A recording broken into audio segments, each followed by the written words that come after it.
A big hello and welcome. It's Kate from Zen Stitching, and I'm so excited that you're joining us today for another of our Making Zen artist series. Today, I have the pleasure of chatting with Madge Evers. Hello and welcome, Madge. Hello, Kate. Thank you so much. I'm really happy to be here today. And I'm thrilled too, and I'm so excited that you're part of the Making Zen experience. And what makes me incredibly excited that you're joining us is you're adding an extra layer of interest to what is already an interesting event. Would you like to share with us, Madge, what you specialize in? Sure, I do a few different things, but what I will be bringing to the workshop is I make cyanotypes, which is an alternative photographic process, and I'll be making a cyanotype or showing how to make a cyanotype on fabric, which I think people can then use to do stitching or whatever they want to do with it. So it's a really fun and magical process, and once one learns how to do it, it's doable anywhere where you have sun and water, and I love it. It's really fun. Oh, I do too. I'm so excited that you're going to be sharing your skills with us, and I just know everybody else is going to have such a great time too. It, like you say, it's so magical to just be working with the sun and some things that you create those images on the fabric or paper, as the case may be. I'd love to know, Madge, would you like to share with us the story of how you found yourself into this current creative artist practice? Sure. My path is circuitous, and long ago, I kind of dreamed of being a professional, a fine art photographer. And I lived in New York City in the 1980s, and I worked for a couple different photographers as an assistant.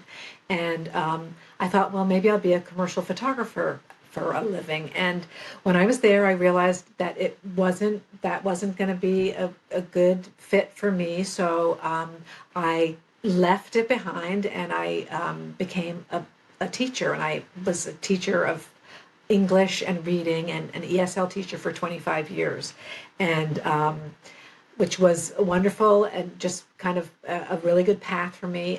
But in and a gardener, that's another thing that I was really involved with. And in 2015, I was cultivating mushrooms in my garden, and when the mushrooms I cultivated in the spring, and when they came up in the fall, I took one of the mushrooms and made what's called a mushroom spore print to identify the mushroom. So when I made the mushroom spore print, which I had done many times before, the image that I made really just totally blew me away. It had qualities like depth and color, and it was sculptural. And I thought, wow, this image is kind of amazing. So I decided to experiment with it, and I've been experimenting ever since. And that experimentation led to me collecting plants that I forage or that I grow, and pressing those plants and working with those to make mushroom spore prints. But in 2019, I remembered from when I lived in New York in the 80s and I worked for a photographer, she had used the cyanotype process. And at that time, I didn't know what the process was. And I thought, oh, it's probably so hard and so many chemicals and so difficult. But in 2019, I could quickly Google the process, and I found out, wow, I could be doing this in my yard in no time. And I sent away for the materials, and I was able to start making cyanotypes.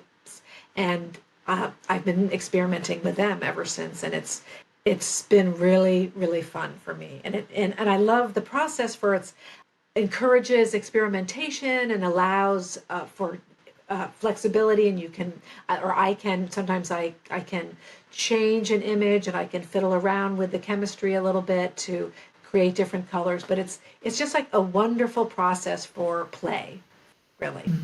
Mm. And so that's that's how I got here, I guess. That is such a fabulous journey. I love hearing about that and how you started off thinking you would like to be a photographer, and how you've kind of followed different paths, and you're now back to that photographic print, but in a completely different way of achieving an image, which I would say in some senses perhaps maybe a little bit more magical. Yeah, right. And I think it makes me feel that this idea that dreams are, even, things that I dreamt about when I was younger, and I kind of put them aside. It didn't mean that they were gone. It just is that they were kind of dormant. And as a gardener, I love the ideas of dormancy, and that things sometimes have to just kind of rest and be quiet for a while, and then given the right conditions, they can come back and flourish. So and it also, just as a, coming back to art as an older person, it is possible. It is certainly possible to do that. So that's kind of thrilling. Oh, it completely is. There's no such thing of a lack of creativity, is there? It's allowing yourself the time and the space, and then anything's possible, really, isn't it? Yes, yes, yes, Yeah. that's very true. Time, space, and probably the curiosity, the what if. Right, right. And I do find with art making that there is a lot of serendipity, and I don't exactly know what's going to happen and what's going to come out. Um, with mushroom spore printing and with the cyanotype, a lot of it is just sort of working with the materials and kind of allowing them to just kind of be. And and every time it's sort of this magical, like, what's going to happen. So that's very fun. Oh, absolutely. And I think because there's a little bit of mystery there, isn't there? Like, to a certain extent, you can control what the outcome is going to be, but at that same point in time, there is always those unknowns of how it will actually turn out when it finishes. And sometimes I'm sure you have magical coincidences, is what another artist calls them. Happy mistakes is another way of thinking about it, where Right. things just happen Yes. that you hadn't planned, but that's all part of the joy of the making as well. Yes, very much so.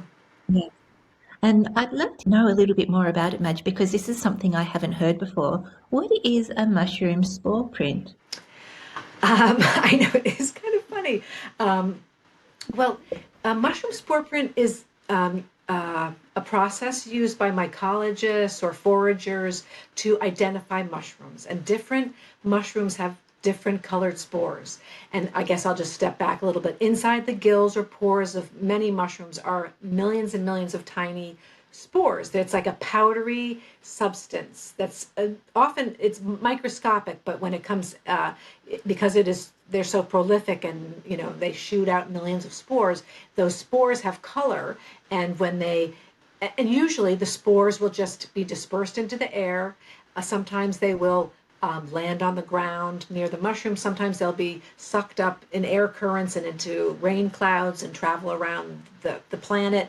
Um, and so to make a mushroom spore print, one takes a mushroom and a piece of paper and puts the mushroom with the gills or the pore side down on the paper. And over the course of 6 or 8 or 10 or 12 hours, the mushroom, if it's ready, will release its spores. And the spores fall and land on the paper. And when one does it for identification purposes, usually you put a cup or a bowl over it so that you get a very clear rendition of the mushroom. And so different, some mushrooms have white spores, and some have pinkish spores, and some have black spores.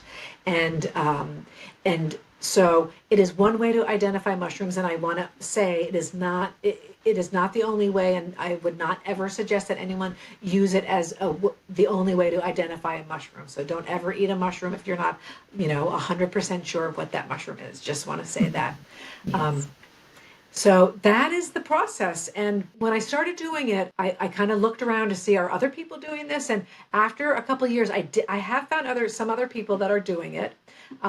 But we all kind of do it differently, make the mushroom spore print. And I'm just looking around. I didn't even think to have like a mushroom spore print ready.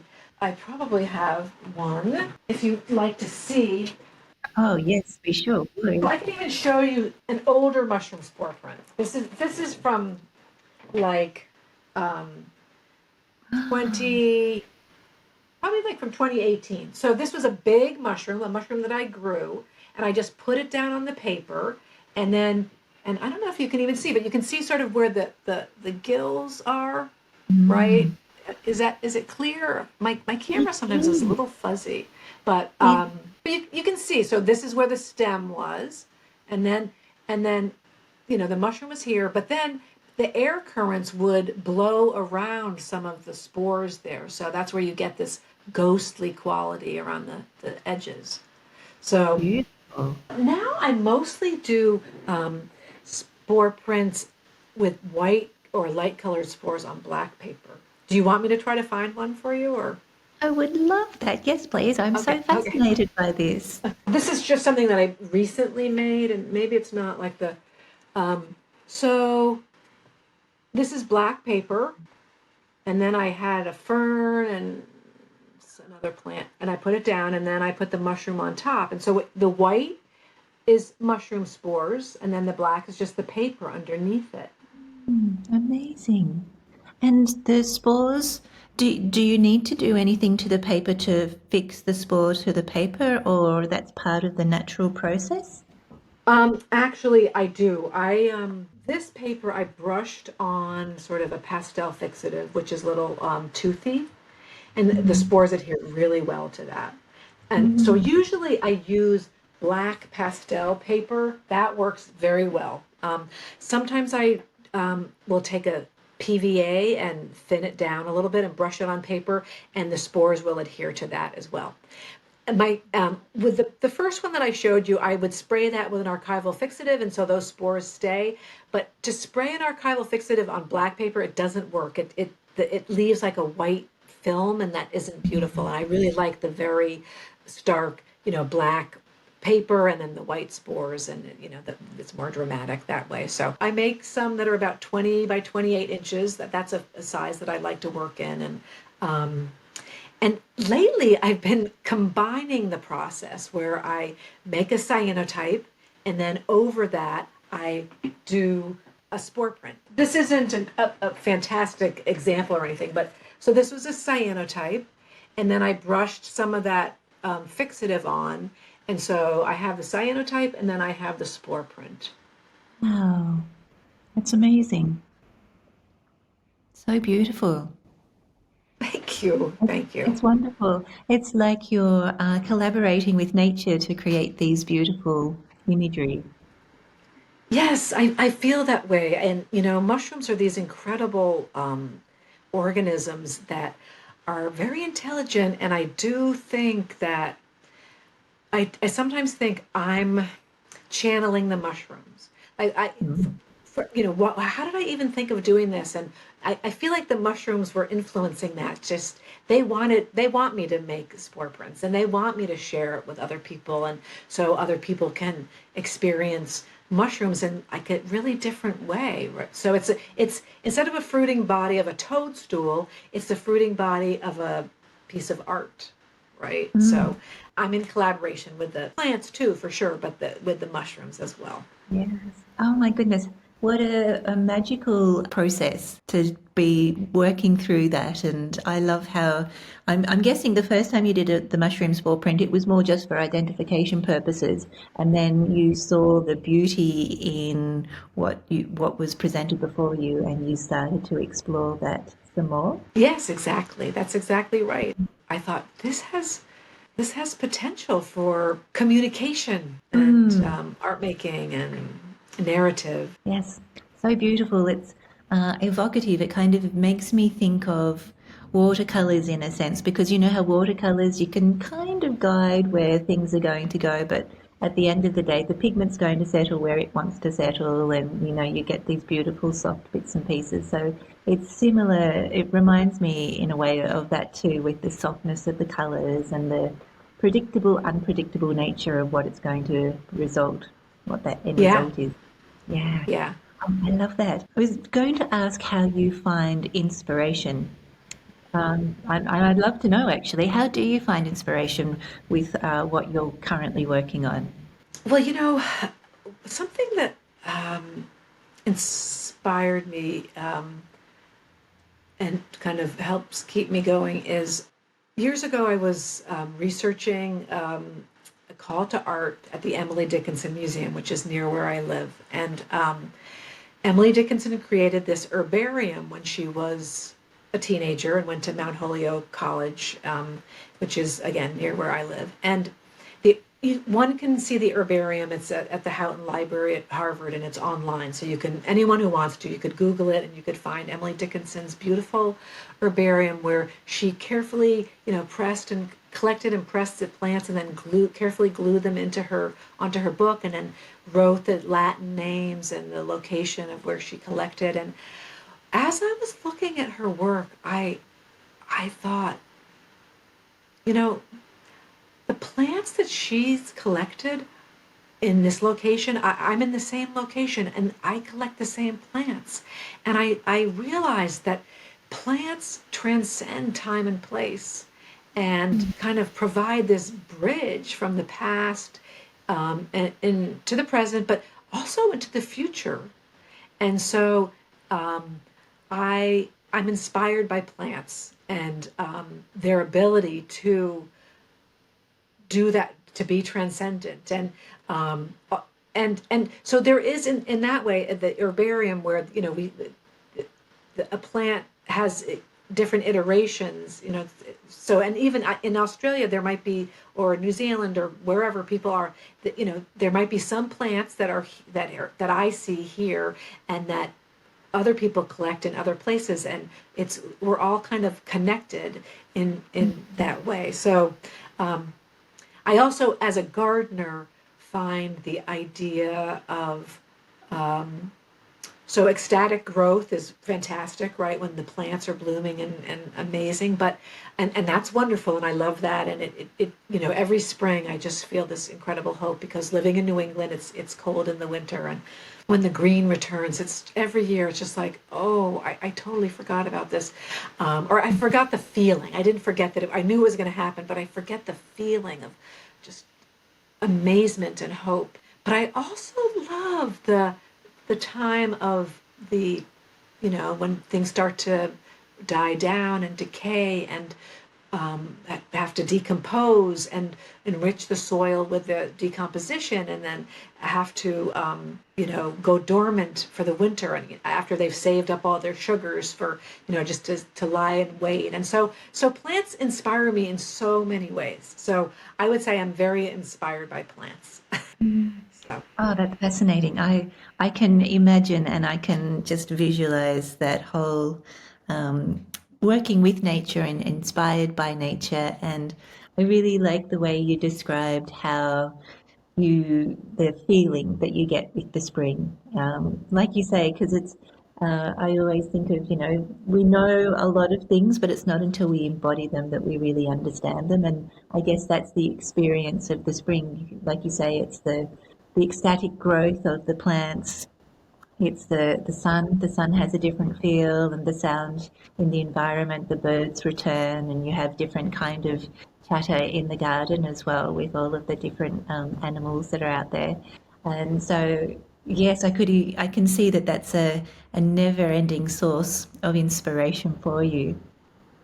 And yes. I'd love to know, what does a typical day in your studio or creative space look like? Well, I think most days involve a walk. So, I might walk in the woods or I might walk on the road, but I'm always, I've really attuned my collector's eye. I notice plants a lot, and I'm looking at plants. And sometimes when I'm walking with my husband, he's like, "Are you looking? What are you?" He can tell that I'm kind of like focused on the plants. So that's part of it, and I would say another part, I don't always sketch, but I do.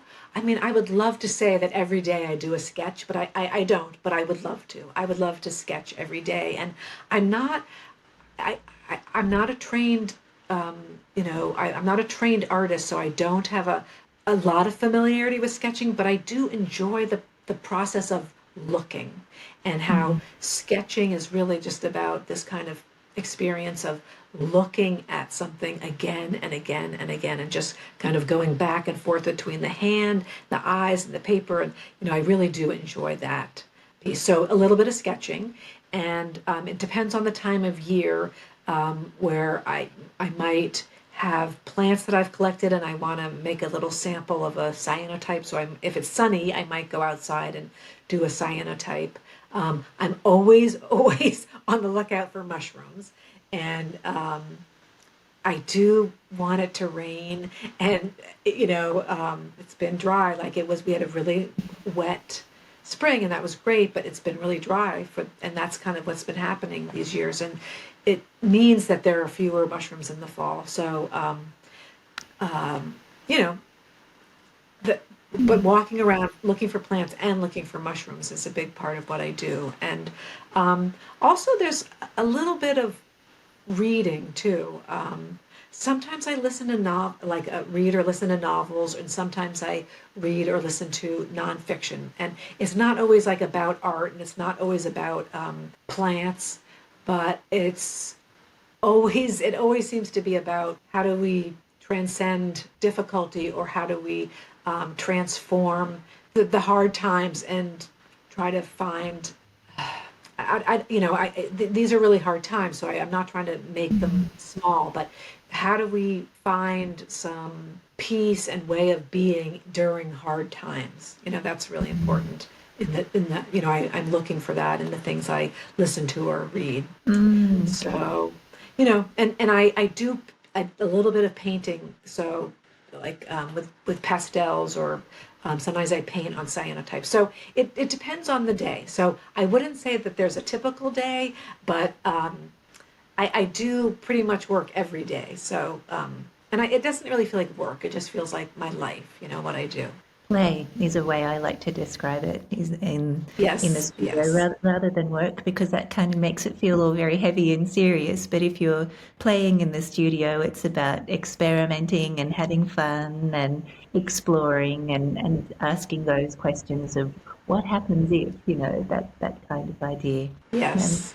yes, I enjoy hearing that you also add not only the visual elements and, walking in nature and those kind of feelings, but you're also inspired by readings and podcasts or audio books as well that also feed into your creative practice. I think it's something for me that I also really enjoy. And it can be reading something that, like you say, is completely not related to the subject that I'm working on, but there'll always be something that kind of triggers an idea or a thought or a response that then can come back into that creative practice.